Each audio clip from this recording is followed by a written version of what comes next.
하나님 말씀 봅니다. 하나님 말씀 이사야 1장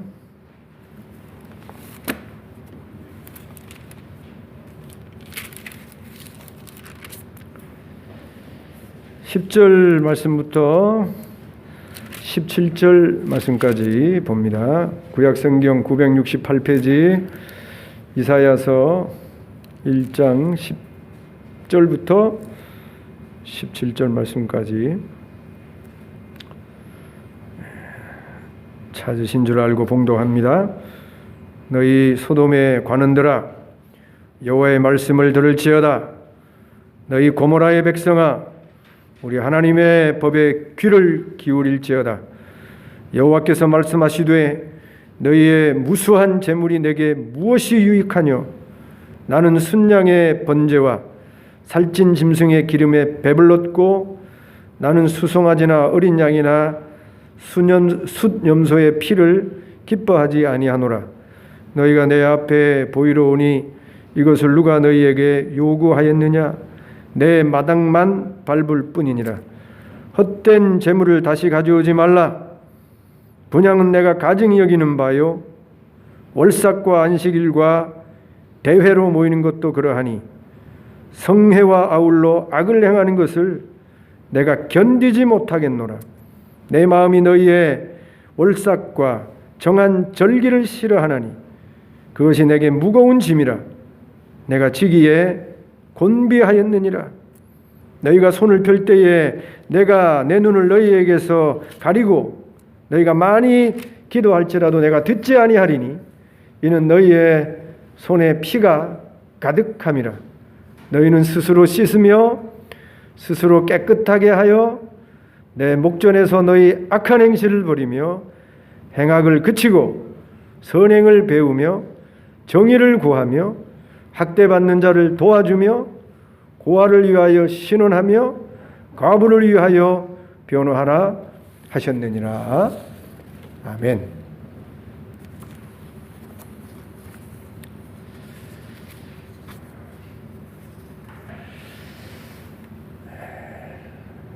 저와 여러분이 살아가다 보면 가식할 때가 있습니다. 외식할 때가 있지요. 그런데 내 속에 가식된 모습을, 외식된 모습을 스스로 보게 되어지면 마음에 갈등이 일어나죠. 마음이 편하지가 않습니다. 부끄러움을 느끼게 되어지죠. 이렇게 가식되게 말하면서 살아야 되나? 자기 자신이 부끄럽고 초라해질 때가 외식할 때마다 느껴지는 마음이죠. 반대로 가식과 외식된 모습을 대하는 사람이 가식하는지 외식하는지는 처음에는 모르지요. 근데 나중에 나를 대하는 그 사람이 진실이 아니고 가식되고 외식된 그런 모습으로 나를 대했다는 사실을 알게 되어지면 마음에 분노가 느껴지게 되는 것이죠. 배신감도 느껴지게 되고 그 사람에 대한 신뢰하지 못하는 아주 깊은 실망감을 느끼게 되어지지요. 우리가 그래서 어떤 사람을 우리가 좋아하고 어떤 삶을 추구하게 되냐면 내 마음에 내 스스로 수치스러움과 부끄러움과 갈등이 없기 위해서 스스로 진실한 삶을 살기를 바라고, 내가 비록 그렇게 살지 못한다고 하더라도 적어도 내 주변에 나하고 같이 일하고 나하고 만나고 신앙생활하는 사람들은 나를 대할 때에 진실함으로 대해주기를 원하지요. 그래서 사람들이 어떤 사람을 좋아하냐면 나는 비록 진실하지 못한다고 하더라도 내 주위의 사람은 진실하기를 원하고 그런 사람을 만나기를 원하고 그런 진실한 삶을 대하게 되어지면 마음에 감동이 일어나게 되어지고 그런 삶을 존경하고 그런 삶을 흠모하고 좋아하게 되어지는 것이죠. 하나님도 마찬가지입니다. 사람이 외식과 가식을 좋아하지 아니하고 진실됨을 원하는데 하나님은 우리의 외모만 창조하신 것이 아니라 우리의 마음까지 창조한 분이라서 우리가 가식되고 외식될 때 누구보다도 그 가식된 외식된 모순된 삶을 정확하게 아시는 분이 우리 하나님이시죠.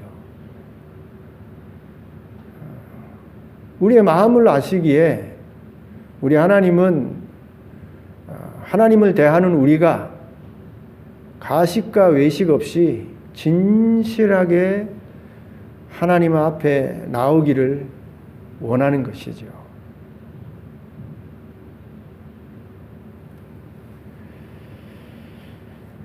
그런데 오늘 본문을 보게 되어지면 이스라엘 백성이 이렇게 중심의 진실을 원하고 가식과 외식된 삶을 싫어하시는 그런 하나님을 알지 못하고 하나님 앞에 마음을 창조하신 하나님 앞에 진실되지 아니하고 가식되고 외식되게 신앙생활하는 그들의 모습을 여기 기록하고 있는데 이런 모습에 대해서 우리 하나님께서 신랄하게 비난하고 정죄하고 있는 모습을 보게 되어집니다. 이사야 시대에 이사야 선지자가 활동하던 시대에 이스라엘 백성이 이렇게 가식됐다는 것이죠. 이렇게 외식된 삶이 아니라 더 나아가서 그들의 신앙이 이렇게 외식되고 가식되어져서 하나님께서 말씀드린 대로 신랄하게 비판하고 정죄하는 그런 신앙생활을 했다는 것이죠. 여러분, 역사는 반복되는 것입니다. 전도서의 기자가 해 아래 새 것이 없다라는 말은 진리여서 해마다 날이 바뀌고 해가 바뀌어서 모든 것이 새로운 것 같지만 여러분, 아담과 하와 이후에 타락한 인간에게 있어서 모든 삶의 모습은 조금 삶의 정황과 상황이 조금 바뀌었을 뿐이지 여러분, 인간의 본 모습은, 세상의 본 모습은 바뀌지 않습니다. 역사는 반복되는 거예요. 사람의 그 모습은 이사야 시대나 지금 시대나 예수님 시대나 우리 시대나 조선 시대나 뭐 앞으로 미래에 수천 년이 지나도 인간의 모습은, 세상의 모습은 그냥 바뀌지가 않습니다. 이사야 시대에 그렇게 이스라엘 백성이 외식하고 가식적으로 하나님 앞에 신앙생활했던 그 모습은 오늘날에도 여전히 우리 가운데 있게 되어지는 것이죠. 그래서 오늘 이사야 시대에 그 외식된 신앙생활을 했던 이스라엘 백성의 모습을 보면서 오늘날 우리 시대의 그 외식된 신앙의 모습을 우리가 한번 돌아보고 특별히 다른 사람의 외식된 모습, 이 시대의 외식되고 가식된 신앙생활의 모습이 아니라 내가 하나님 앞에 얼마나 가식되고 외식된 신앙생활을 지금 하고 있지는 아니한지 저와 여러분이 나를 돌아보고 나의 신앙을 돌아보는 그런 시간이 되기를 원하고 그런 외식되고 가식된 신앙에서 벗어나는 그런 계기가 되어지는 그런 이 시간이 되기를 원하는 것입니다. 여기 이스라엘의 백성의 외식된 신앙 이 세 가지를 오늘 본문이 보여주고 있는데, 첫째로 외식된 예배입니다. 이스라엘 백성에게 있어서 예배, 구약에 있어서는 예배를 제사로 이렇게 설명할 수 있는데 너무나 중요한 것이죠. 우리 하나님께서 이스라엘 백성에게 반드시 지켜야 할 제사, 예배로 유월절을 주셨어요. 애굽에서 나와서 젖과 꿀이 흐르는 가나안 땅으로 가게 하는 구원의 역사를 일으키신 그 날을 기념하게 하는 유월절을, 추수해서 하나님 앞에 감사하게 하는 맥추절을 주시고, 가을에 수확을 내서 저장하기 전에 하나님 앞에 감사하는 수장절을 주셨습니다. 아무리 바빠도, 아무리 형편이 어려워도 이스라엘 백성의 남자라고 한다면 적어도 이 세 절기는 반드시 예루살렘에 와서 하나님 앞에 영광을 돌리고 감사해야 되는 절기가 이 세 절기입니다. 그런 이 절기만 되면 이스라엘 백성 가운데 모든 남자들이 빠짐없이 예루살렘으로 나와서 하나님 앞에 예배와 제사를 드리게 되었던 것이죠. 이 반드시 지켜야 하는 이 절기로서의 제사, 이것과 함께 반드시 지켜야 하는 일이 안식일이죠. 이스라엘 백성에게서 이 안식일을 지키는 것은 너무나도 중요해서, 그럼 지금 이스라엘 백성이 집에 안식일날 불이 꺼졌어요. 무슨 일이든지 불이 꺼졌어요. 그러면 불 켜는 일도 안식일을 범하는 일이라고 해서 이방 사람에게, 이스라엘 아닌 사람에게 부탁을 해서 우리 집에 촛불을 좀 켜주시오, 우리 집에 등불을 켜주시오 할 정도로 철저하게 안식일을 지키려고 노력하는 사람들이 유대인들인 거 이스라엘 백성 우리가 알지 않습니까? 그렇게 안식일을 지키면서 제사 드리기에 노력하고 애썼던 사람들이 이스라엘 백성이었죠. 절기가 이렇게 세 개만 있는 게 아니고, 오늘 여기에 기록되지 아니한, 여기 언급되진 대회라고 되어 있는데 나팔절도 있어요. 나팔절, 한 해가 시작되어지는 그 해에 나팔을 불러서 새해가 시작되어진다 하는 나팔절도 있고, 또 애굽에서 나올 때에 그 급하게 나오느라고 그 천막이 없어서 이 초막을 지어서 이스라엘 백성이 거했는데, 그런 것을 기념하는 초막절도 있었습니다. 이렇게 많은 절기가 있었고, 또 그 외에 하나님 앞에 드려야 되는 많은 제사와 예배가 있었던 것이죠.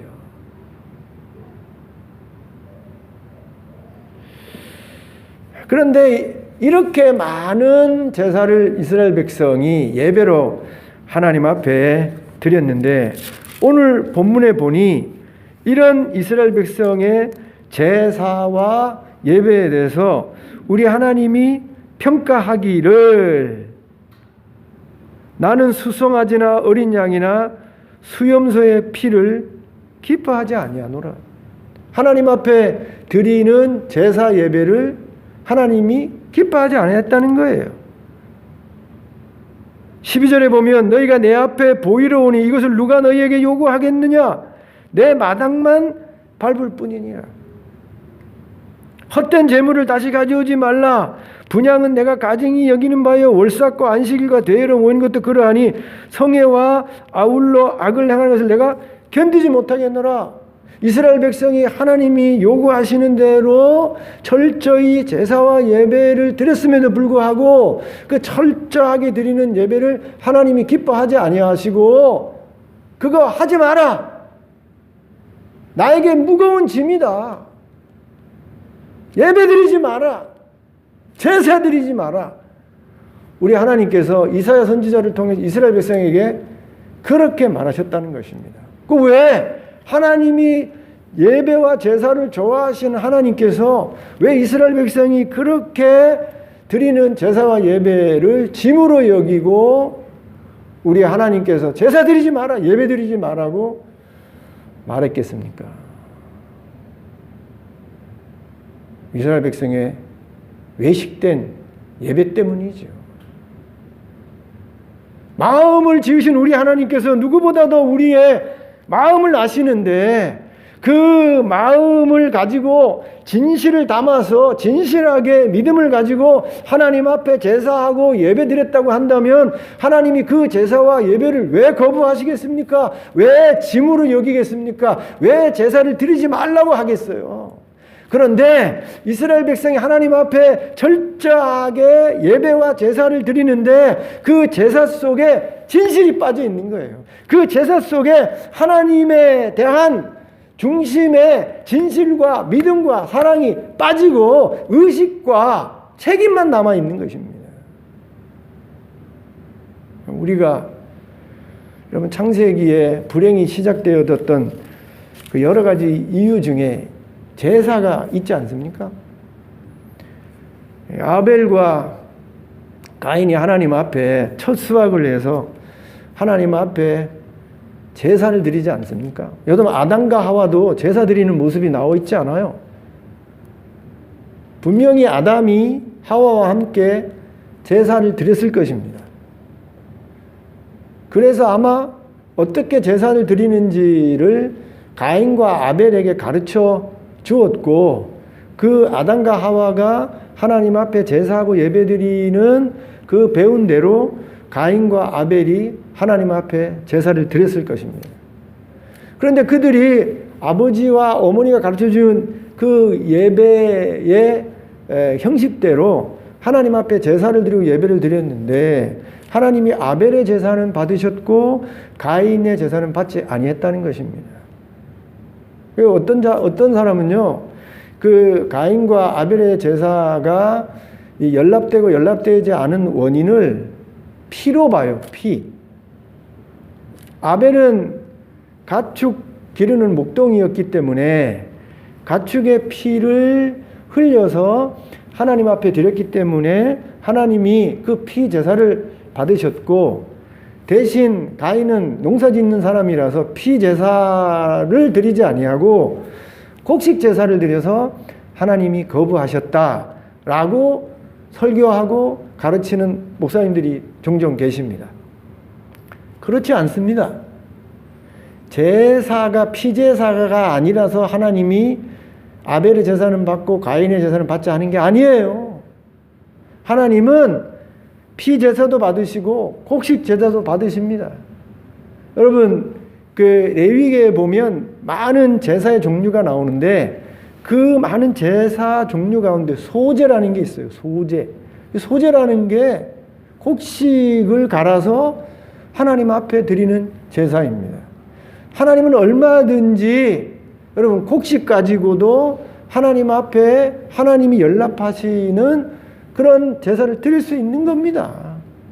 가인도 얼마든지 자기가 지은 농사를 가지고 하나님 앞에 제사 드려서 하나님께 기쁨을 돌려드리는 영광을 돌리는 예배를 드릴 수 있었던 것이에요. 그런데 왜 하나님은 아벨의 제사는 받으시고 가인의 제사는 받지 않으신 것입니까? 히브리서 11장에 그 이유를 정확하게 설명하고 있는데 아벨은 믿음으로 제사를 드렸고 가인은 믿음으로 드리지 아니했다는 겁니다. 하나님 앞에 제사를 드리고 예배를 드려야 되는데 그 제사와 예배 가운데 정작 있어야 되는 믿음이 빠졌던 것이에요. 아벨은 믿음을 가지고 예배를 드리고 가인은 하나님 앞에 예배는 드렸지만 제사는 드렸지만 그 제사와 예배 속에 반드시 담겨야 될 하나님에 대한 믿음이 빠져 있던 겁니다. 그래서 하나님이 받지 않은 거예요.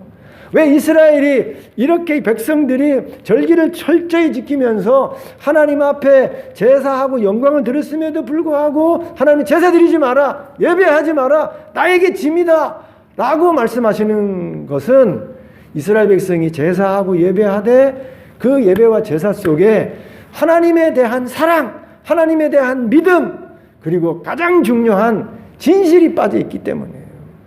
외식으로, 가식으로 하나님 앞에 제사하고 예배했기에 그 많은 제사가 헛수고가 되어진 것입니다. 그래서 여기 뭐라고 되어 있습니까? 우리 다 같이 읽어보십시다. 12절 시작. 너희가 내 앞에 보이러 오니 이것을 누가 너희에게 요구하였느냐? 내 마당만 밟을 뿐이니라.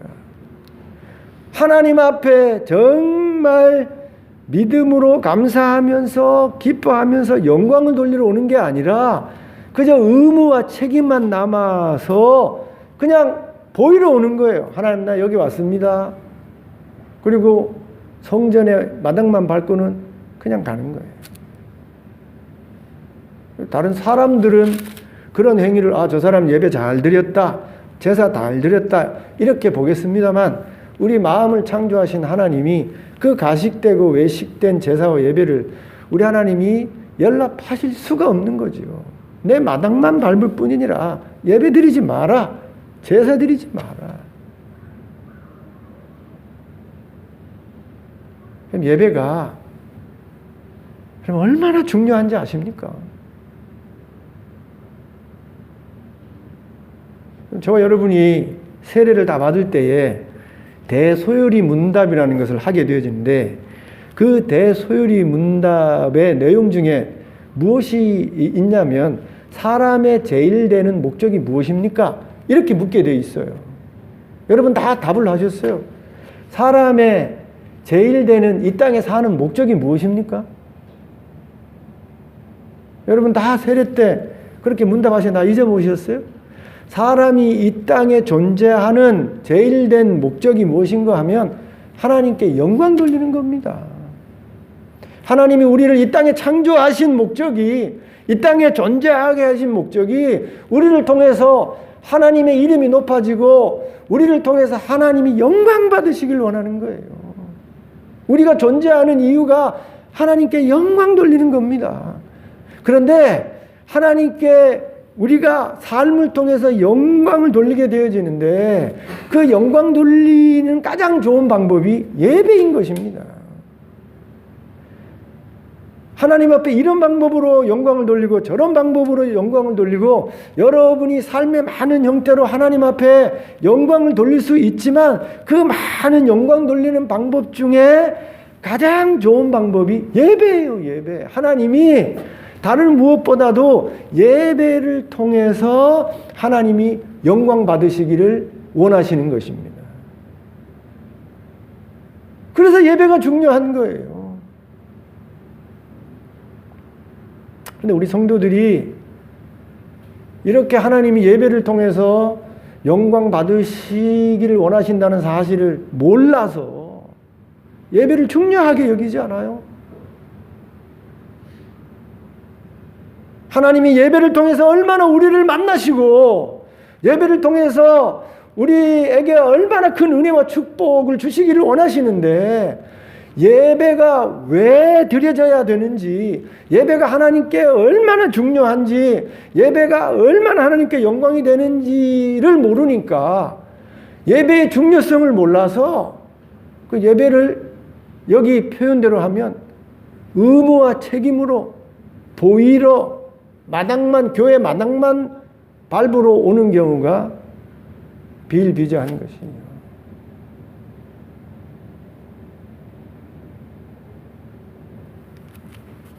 그럼 천주교하고 기독교하고 차이가 무엇이겠습니까?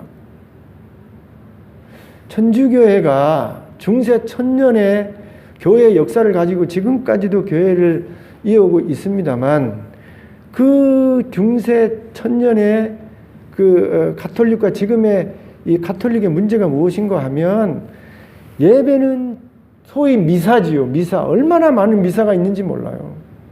그렇게 많은 미사를 드리고 기도를 드리지만 그들이 드리는 미사 속에, 그들의 드리는 기도 속에 하나님을 향한 믿음의 고백과 사랑과 진실이 포함되어 있냐 하는 것입니다. 의식이에요, 의식. 내가 하나님을 잘 모른다고 하더라도, 하나님을 믿는 믿음이 없다고 하더라도, 하나님에 대한 사랑이 없다고 하더라도 중심이 빠졌다고 하더라도 미사만 드리면 되는 거예요. 의식에 참여하면 되는 거예요. 그걸로 하나님이 기뻐한다고 생각하는 것입니다.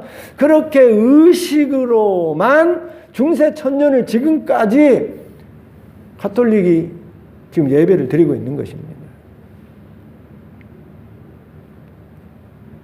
그래서 가톨릭이 제대로 된 기독교가 되지 못하는 겁니다.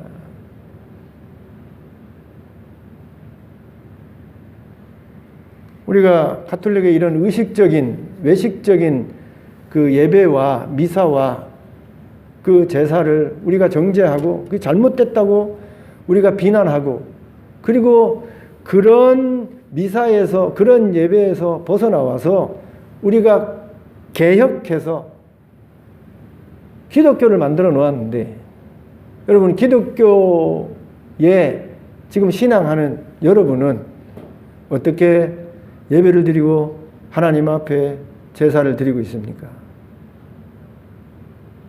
예배 드릴 때마다 그 예배 속에 여러분의 마음이 담겨 있습니까?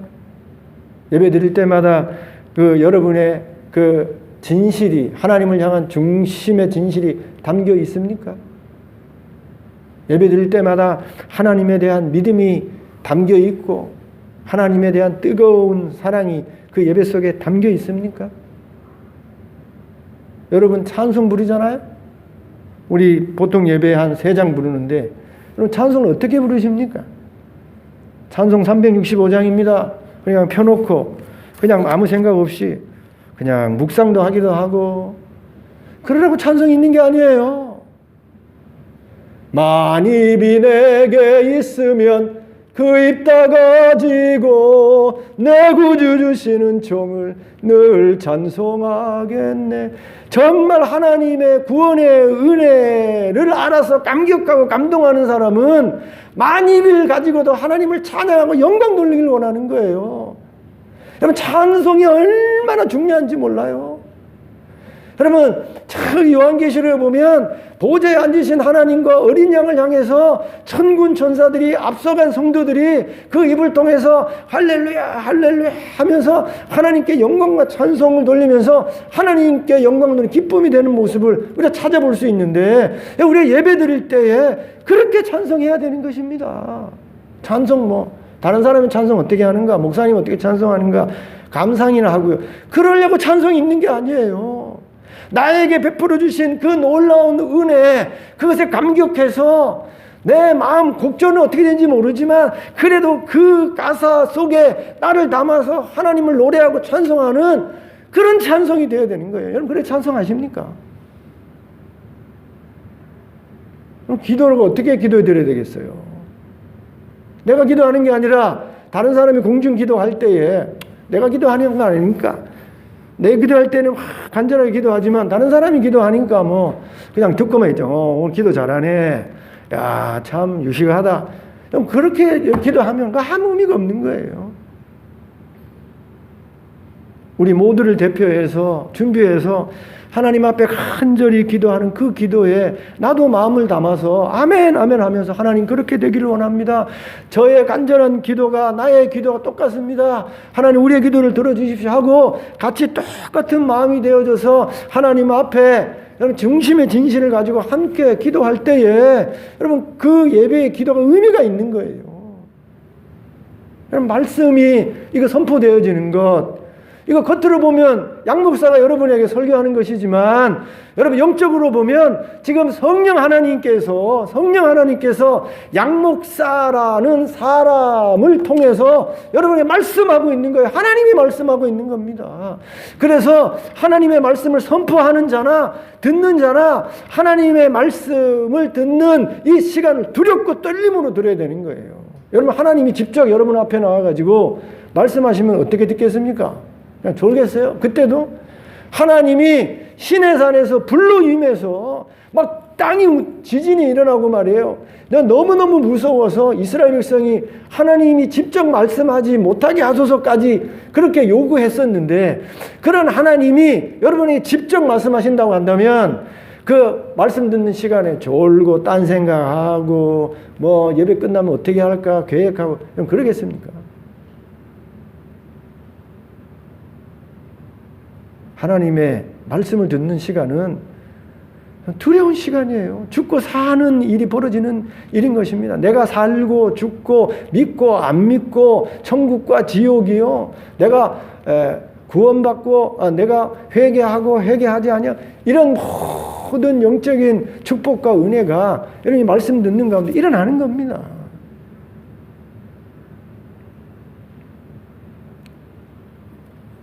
근데 안타까운 일은 예배 1시간입니다. 1시간. 하나님 앞에 가장 영광이 되어지는 하나님이 예배를 통해서 영광을 받으시길 원하는데 그 예배하는 1시간, 여기 이사야 시대에 수천 년 전에 이스라엘 백성이 하나님 앞에 제사는 드리기는 하는데 예배는 드리기는 하는데 가식과 외식으로 보이로만 오는 거지요. 마당만 받는 거지요. 예배는 드렸는데 찬송에 간격도 없고 기도에 아무 간격도 없고 말씀에 아무 은혜도 받지 못하고 그냥 1시간 때우고 가는 겁니다. 뭔 설교를 들었는지 뭘 찬송했는지 기억도 나지 않아요. 그렇게 교회를 왔다 갔다 하는 겁니다. 그런 외식된 예배 우리 하나님이 오지 말아요. 내 마당만 밟을 뿐이라. 내게 짐이다. 그런 예배 드리지 마라.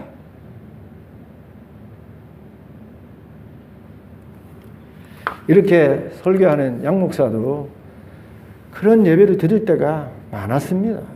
지금도 그럴 때가 있어요. 하나님 앞에 예배가 이렇게 중요함에도 불구하고 외식과 가식이 아니라 진실함으로 하나님 앞에 드려야 할 예배임에도 불구하고 마음이 잘못되어져서 예배의 중요성을 잊어버리고 가식과 외식으로 하나님 앞에 예배 드릴 때가 이전에도 많았고 지금도 간혹 있는 것이죠. 여러분 고쳐야 되는 것이에요. 바꿔야 되는 거예요. 하나님이 오늘도 예배를 통해서 우리에게 은혜를 주시기를 원하고 예배를 통해서 우리를 회복시키시기를 원하고 예배를 통해서 우리를 구원하기를 원하시고 예배를 통해서 하늘의 신령한 복과 땅의 기름진 복을 주시기를 원하세요. 우리가 예배를 제대로 이해해서 예배를 철저히 사모함으로 준비하고 그 예배를 통해서 영광 돌리기를 원한다고 한다면 여러분 정말 예배를 통해서 엄청난 은혜를 받을 수 있는 거예요.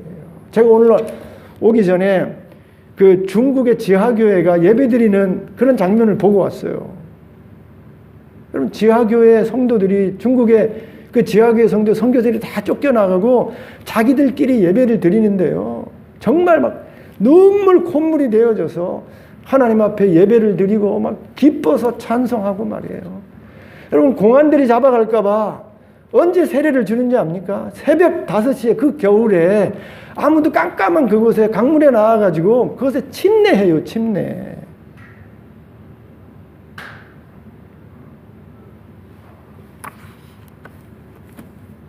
예배드리는 우리가 이 외식된 예배 모습을 벗어버리고 정말 중심의 진실을 가지고 하나님이 기뻐하는 그런 예배를 우리가 해야 하는 것입니다. 토요일 날 내일 주일이면 준비하세요. 몸도 준비하고 마음도 준비하고 예물도 준비하고. 옛날에 우리 조상들이 다 그랬어요. 하나님 앞에 헌금하기 전에 그냥 그날 그냥 생각나 사는 게 아니라 전에 1,000원짜리라도 100원짜리라도 깨끗이 닦아가지고 이 다리미로 다려가지고 말이에요. 그렇게 예물을 준비하고. 옛날에 우리 어른들은 주일날 제일 좋은 옷, 그 뭐 옷 몇 벌밖에 없는 그런 시대임에도 불구하고 그 옷 빨아서 깨끗하게 해서 정갈하게 하나님 앞에 와서 마음을 다해서 예배하던 그런 우리 믿음의 선조들이 있었어요. 지금은 다 잃어가고 있는 것입니다. 두 번째요, 이스라엘 백성의 외식된 모습은 기도이었습니다. 이스라엘 백성은 제사장이 분향할 때 성전의 밖에서 기도했습니다. 오전에 등불을 킬 때 그때 분향하고 오후에 또 등불을 정리할 때 또 제사장이 기도하게 되어지는데 그때 백성들이 밖에서 함께 기도하게 되어집니다. 그러니까 하루에 2번 기도하는 거예요. 이슬람 나라에 가면 이 3번 하루에 3번 이 소리가 납니다. 기도 시간을 알리는 그런 소리가 나요. 그러면 무슬림 신도들은 다 그 자리에서 엎드려서 이 메카를 향해서 절을 하고 기도하게 되어집니다. 그것처럼 이스라엘 백성도 하루 2번씩 하나님 앞에 기도했던 것이죠. 철저하게 기도하는 것이죠.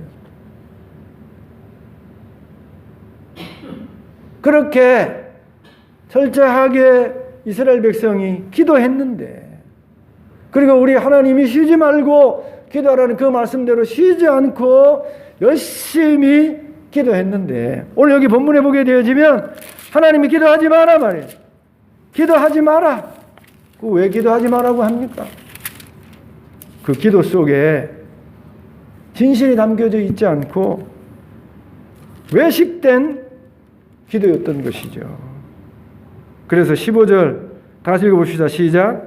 너희가 손을 펼 때에 내가 내 눈을 너희에게서 가리고 너희가 많이 기도할지라도 내가 듣지 아니하리니 이는 너희의 손에 피가 가득함이라. 하나님 앞에 기도는 하는데 그 기도가 하나님을 향해서 중심의 진실을 가지고 회개하며 주께서 연락하시는 그런 기도가 아니라 그 기도가 사람에게 보이는 기도, 보이는 기도. 예수님 당시에 우리 예수님이 바리새인들과 사두개인을 책망한 가장 중요한 이유 중에 하나가 시장에서 기도하는 게, 시장에서 다른 사람들이 다 보이는 장소에서 크게 소리내어서 기도하는 겁니다. 왜 그렇게 기도합니까? 하나님께 기도하는 게 아니라 다른 사람들에게 평가받기 위해서 저 사람 기도 열심히 하는 경건한 사람이구나, 참 기도 잘하는구나 라는 평가를 받기 위해서 기도하는 거예요. 보이려고 기도하는 거예요. 가식되고 외식된 기도를 하는 겁니다. 그러니 사람에게 잘 보이려고 하는 기도를 하나님이 받으실 리가 없지요. 그래서 우리 예수님이 어떤 기도하라고 하십니까? 사람에게 보이려고 기도하지 말고 골방에 들어가서 은밀하게 보시는 그 하나님을 향해서 기도하라. 하나님에게 기도해야 되지 사람에게 보이려는 기도, 그 외식된 기도, 가식된 기도가 하지 마라. 또 왜 기도를 안 받으십니까? 너희 손에 피가 가득합니다. 하나님 앞에 신앙대로 정직하게 바르게 진실하게 살지 않으면서, 그러면서도 욕심으로 가득 채워져서 기복적인 기도를 하는, 기복적인 기도.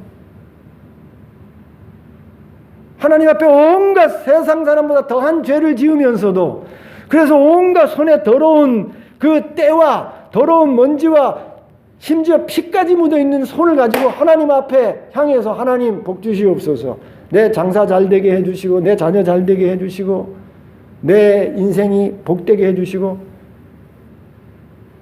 윗장을 바꿔놓고 여러분이 하나님이라면 그런 기도 들으시겠어요?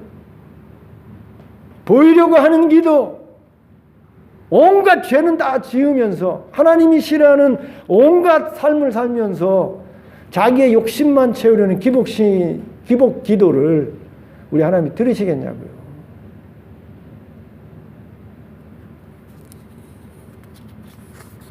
이스라엘 백성이 그런 기도 생활을 했다는 것이죠.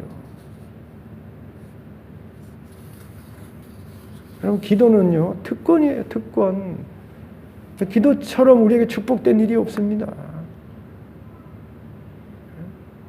얼마나 힘들고 어려운 세상입니까? 그러나 세상 사람들은 그 힘들고 어려울 때 붙들 대상이 없잖아요. 도와줄 대상이 없잖아요. 그러나 우리 신자에게는 붙들 대상이 있고 도와줄 대상이 있지 않습니까? 전능하신 하나님이 구하라 그러면 주실 것이요, 찾으라 그러면 찾으, 두드리면 열릴 것이라 약속하시면서 우리에게 기도하기를 요구하시고 기도에 응답하시게 약속하시지 않습니까? 얼마나 큰 특권이에요. 얼마나 큰 축복입니까?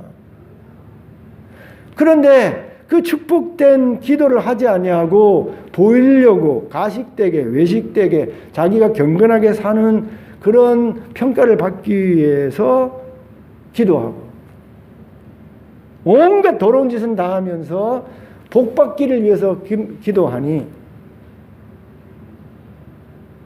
얼마나 안타까운 모습입니까? 우리가 이런 외식된 기도의 모습을 버리고 중심의 진실을 가지고 하나님이 연락하시고 기뻐하시는 그런 축복된 기도 생활을 할 수 있어야 됩니다. 여러분, 기도하시면서 얻을 수 있는 그런 엄청난 경험과 축복이 있어요. 새벽 기도 나오세요. 이 큰 예배당에요. 우리 집사람하고 둘이 저거 켭니다. 저걸 켜요. 전기가 얼마나 1시간 동안 켜면 많이 들어가겠어요. 저기 미수동에서 여기까지 차로요. 한 15km 돼요. 왔다 갔다 매일 20km 왔다 갔다 한단 말이에요. 기름이 얼마나 들겠어요? 차 기름이. 우리 집사람하고 둘이서만 교인들도 안 오는데 뭐하러 그렇게 전기 떼고 여러분 기름 떼면서 여기 와서 기도할 겁니까? 그냥 계산생활을 하면 그거 새벽기도 하지 말아야 되잖아요. 그런데 아니에요, 여러분. 그 속에 은혜가 있어요. 축복이 있어요. 하나님을 새벽마다 만나는 기쁨이 있고 그 기도 속에 하나님의 하늘의 위로가 있고 하늘의 은총이 있어요. 세상 사람들과 만나서 얻을 수 없는 기쁨과 감격이 여러분 기도 속에 있는 것입니다. 정말 기도의 맛을 아는 사람은 여러분 새벽에 나와서 기도하고 저녁에 나와서 기도하고 밤을 새워서 기도하고 심지어 금식 기도까지 하지 않습니까?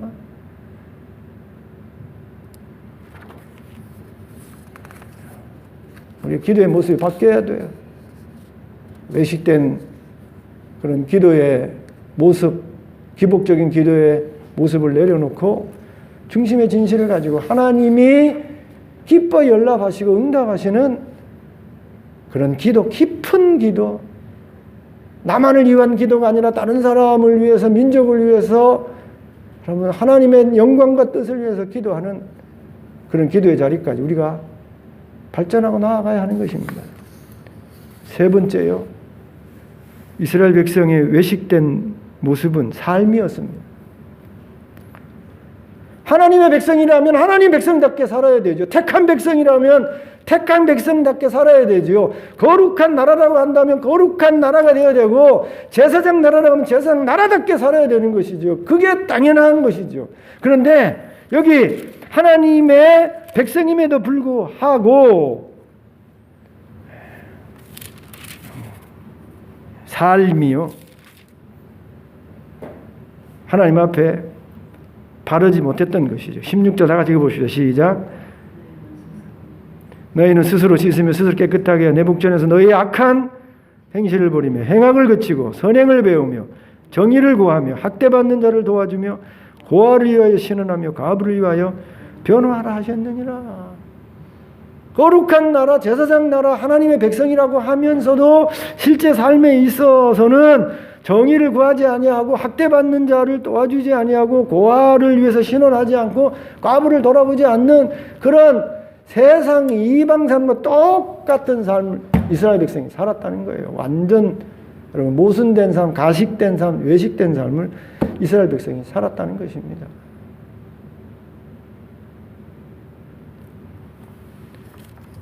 우리 예수님께서 대제사장과 서기관과 바리새인들 향해서 이 사탄의 자식들아 라고 하신 이유가 무엇입니까? 대제사장인데 제사장답게 살지 아니하고 백성의 지도자인 바리새인과 서기관들이 지도자답게 살지 아니하고 도둑들이 되어져서 신앙과 삶이 분된 삶을 살아갈 때에 우리 예수님이 이 회칠한 무덤아 이 도둑들아 하고 우리 예수님이 책망하고 정죄하지 않았습니까?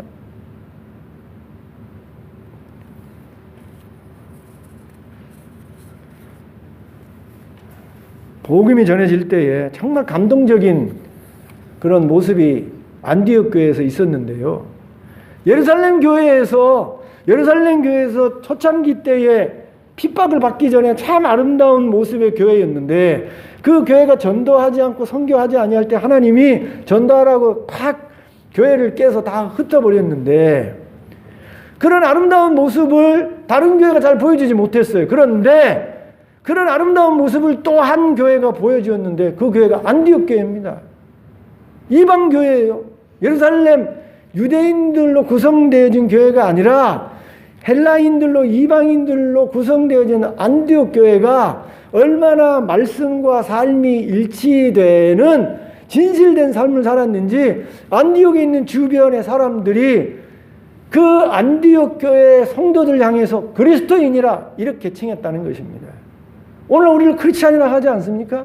그런데 그 크리스찬이라고 불려지는 시작이 안디옥 교회였다는 거예요. 안디옥 교인들이 복음을 받아들인 후 예수를 믿은 후 얼마나 신앙다운 삶을 살았는지 크리스찬이라, 저 사람들 그리스도인이라 그런 칭호를 받게 되어졌다는 것입니다.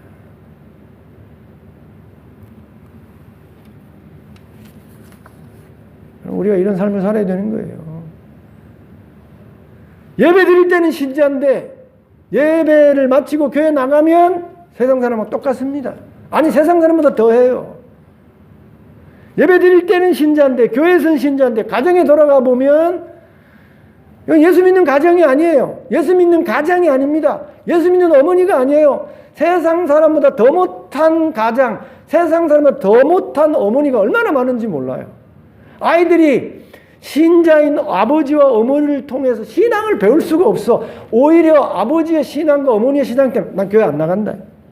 난 저런 어머니 때문에, 저런 아버지 때문에 난 예수 안 믿겠다. 여러분, 그런 삶도 있는 것입니다. 교회에서는 신자인데 일터에 가면, 직장에 가면 사람들이 또 예수 믿는 사람 맞나? 똑같이 술 먹고 똑같이 담배 피고 똑같이 여러분 유학에 가고 세상 사람은 다른 점이 하나도 없어요. 분명히 집사이긴 집사인데 교회에서는 장로라고 하는데 세상에서는 장로된 모습, 집사된 모습, 신자된 모습을 하나도 발견할 수 없어요. 그런 외식된 삶, 그런 모순된 삶을 우리 하나님 기뻐하시겠습니까?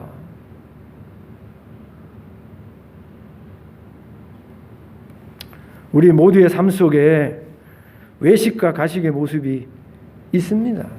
저도 외식된 모습이 있어요.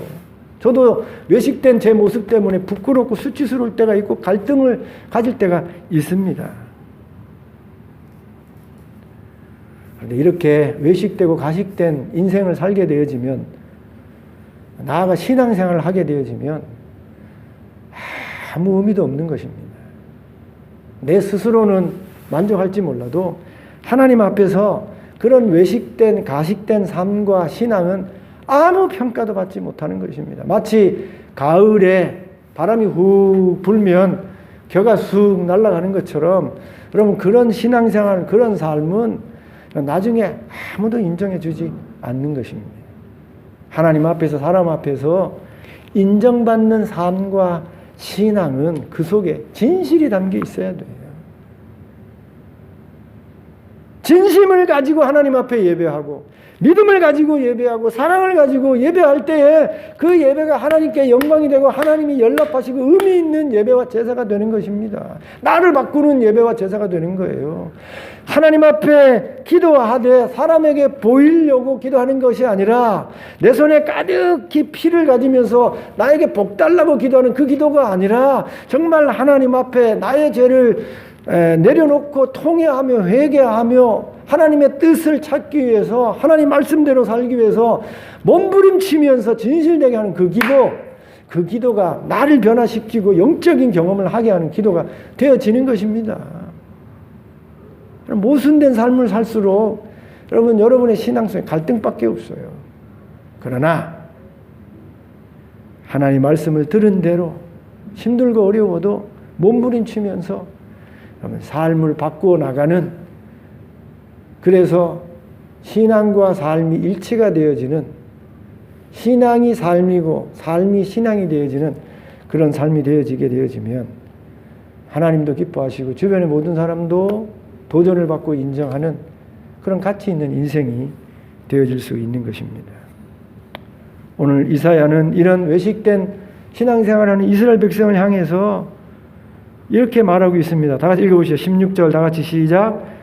스스로 너희는 스스로 씻으며 스스로 깨끗하게 하여 내 목전에서 너의 악한 행실을 버리며 행악을 그치고 씻고 그치고 버리고 그치고 바꾸어서 진실한 삶을 살라는 것이죠.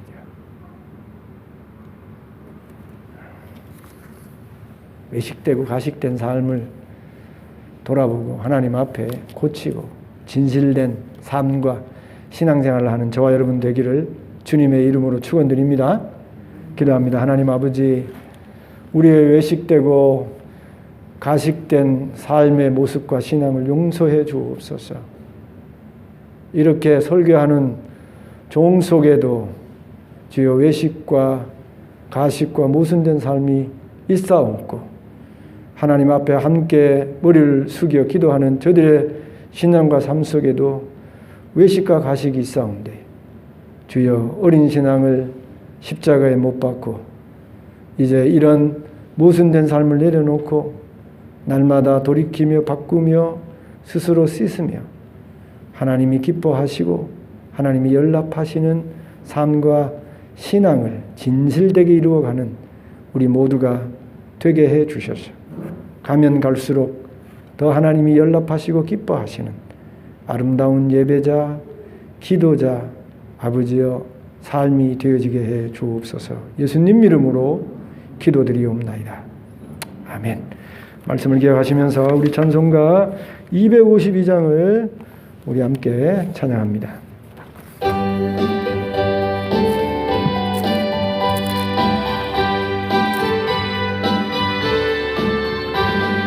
나의 죄를 씻기러 예수의 피밖에 없네.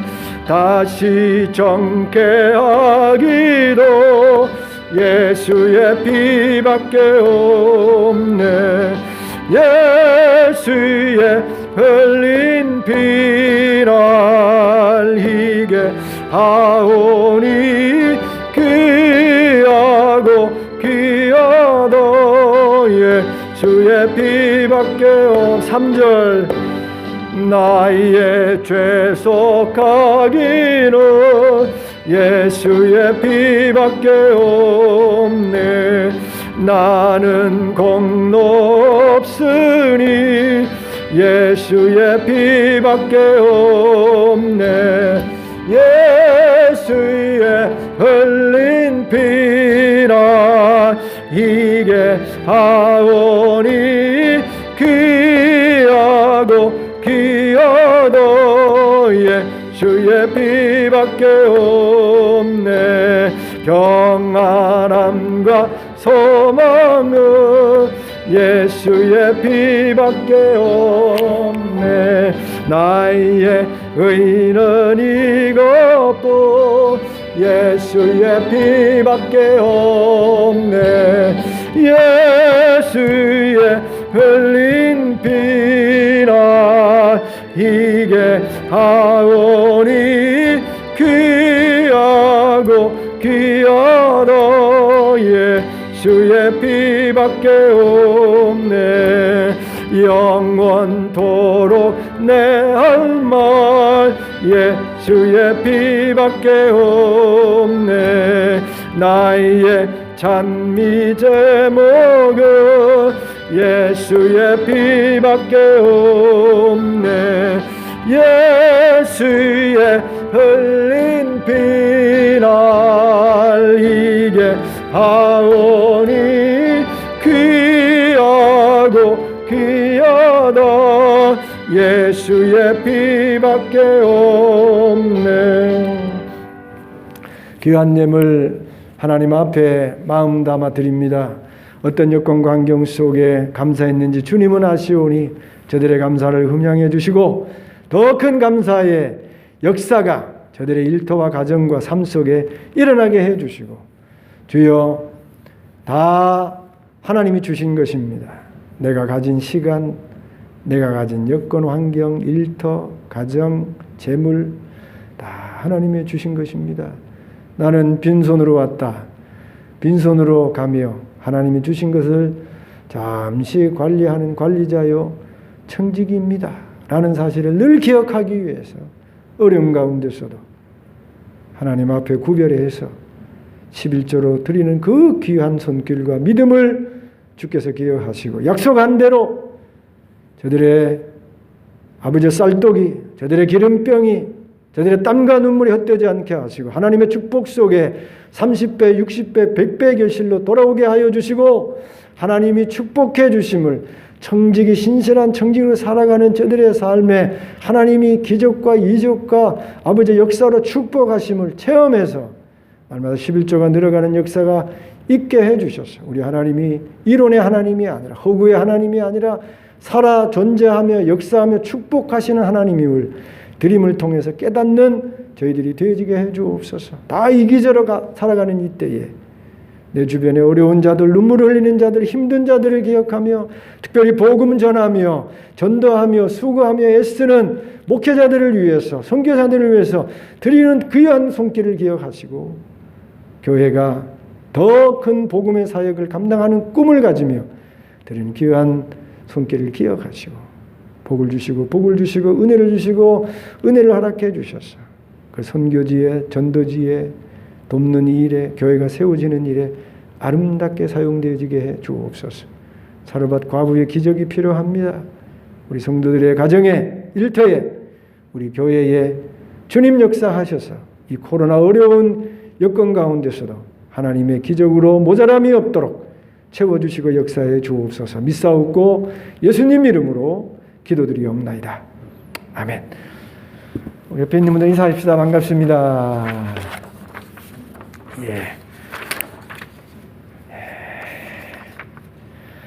못 나오신 분들을 위해서 여러분 전화도 해주시고 또 가능하면 신방도 해주시고 여러분 기도를 부탁드립니다. 계속 제가 만나고 또 권하기도 하는데 이제 게을러지기도 하시고 또 아직도 두려워하셔서 나오지 못하시는 분들이 있는데 여러분이 기도해 주시고 또 전화해 주시고 관심을 가져주시면 또 용기를 내어서 나올 수 있지 않겠어요? 1년 가까이 나오지 않았으니 이제 얼마나 게을러졌겠습니까? 쉽지 않은 일이에요. 마치 전도하는 것처럼 다시 전도하는 것처럼 우리가 일깨워야 되는 것이죠. 지난주에 말씀드렸듯이 성경 읽는과 성경 문제 푸는 일을 좀 시작해 주시길 바랍니다. 1월 16일밖에 안 됐어요. 그러니까 성경 읽는 일과 문제 푸는 일에 참여해 주시고 지난해 문제 푼 분들은 제출해 주시기를 부탁드립니다. 예배 후에 우리 교회 우리 이전하는 문제에 대해서 잠시 설명드리는 그런 시간을 갖겠습니다. 이제 일어나셔서 찬송가 521장 1절 부른 이후에 축도로 예배를 마칩니다.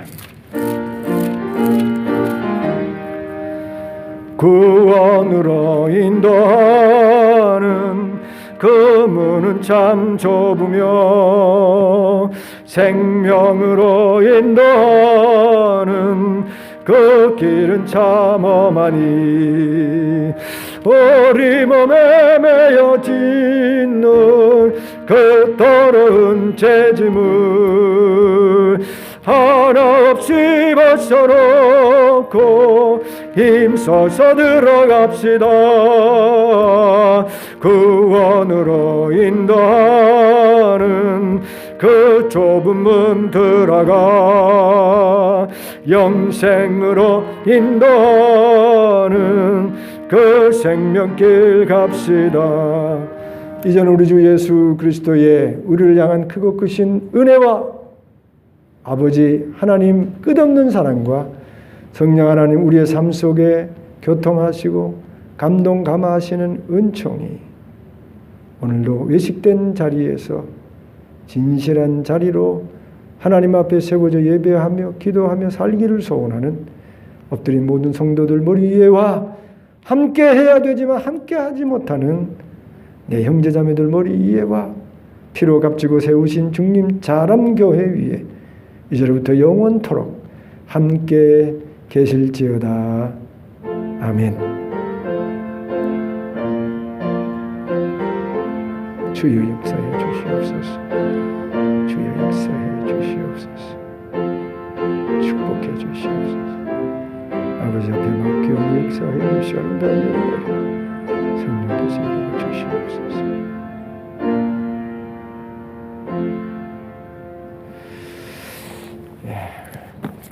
금방 끝납니다. 잠깐 말씀드리면 되니까.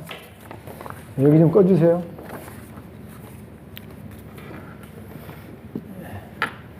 잠깐 기도하십시다.